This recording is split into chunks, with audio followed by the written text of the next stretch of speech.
오늘의 하이라이트 뉴스를 전해드립니다. 12월 27일 금요일 오늘의 뉴스 이수연입니다. 한덕수 대통령 권한대행 겸 국무총리 탄핵소추안이 야당 주도로 국회에서 가결됐습니다. 우원식 국회의장이 국무총리 탄핵안은 과반수, 즉 151석 이상 찬성으로 가결된다고 주장한 야당의 손을 들어줬습니다. 총 투표수 192표 중 전원 찬성으로 헌정사상 처음으로 대통령 권한대행까지 헌법재판소의 심판을 받게 됐습니다. 국민의힘은 원천 무효를 주장하며 거세게 반발했지만 투표 결과에 따라 최상목 경제부총리 겸 기획재정부 장관에게 대통령 직무가 넘어가게 됐습니다. 27일인 오늘 원달러 환율이 전 거래일보다 2.75원 오른 1,467.5원에 마감했습니다. 대통령 권한대행 탄핵 표결이라는 초유의 상황에 장중 한때 1,480원대까지 급등했다가 오후 들어 외환당국의 시장 개입 경계감 등이 퍼지며 하락해 1,460원대에 마감했습니다.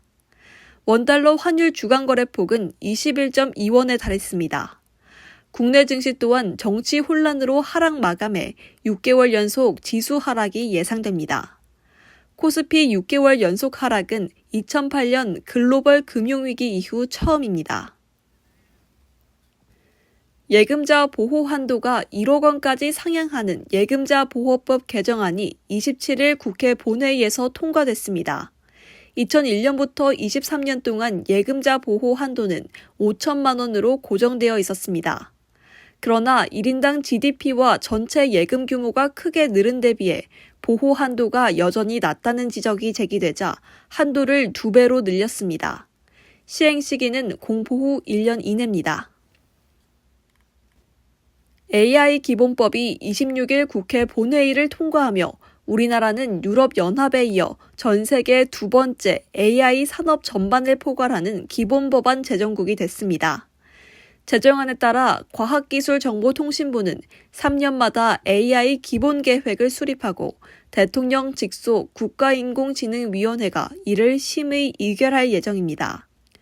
다만 사람의 생명과 안전 등에 중대한 영향을 미치는 고영향 AI 기준이 명확치 않습니다. 정부는 제정안이 공포 후 1년 뒤부터 시행되는 만큼 내년 상반기 중으로 후속 조치를 추진한다는 방침입니다. 뉴스를 마칩니다. 고맙습니다.